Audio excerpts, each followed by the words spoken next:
on earth as it is in heaven. God's will is done in heaven in his presence, of course. It is done straight away. It's done without second guessing. It's done without question. It's done without hesitation. On earth, things are a little different. Here on earth, we have our own free will, and God's will is not necessarily apparent in everyday life.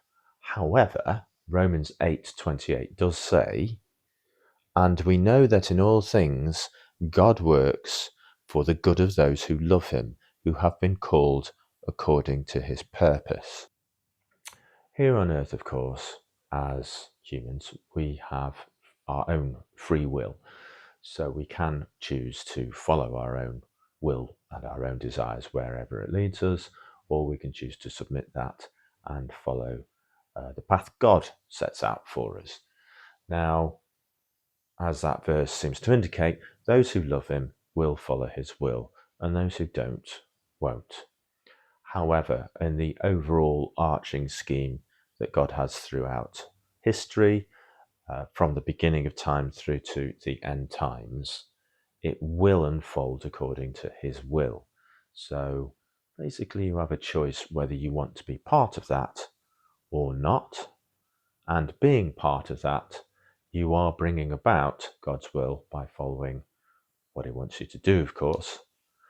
And that also extends outwardly, because when we treat other people in the way that God taught us to do, that Jesus taught us to do, putting others before ourselves, it does actually spread. It happens to move out in waves. Think of when you're in a queue and there's a car wanting to come out of a junction and you let them out.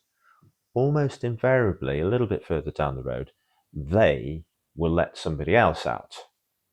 So it's similar and the reverse to when people insult you or hurt you and you feel bad and you retaliate.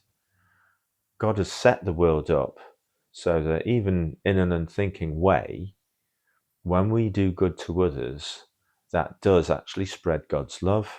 And when God's love is spread to others, then they have the opportunity to follow his will as well.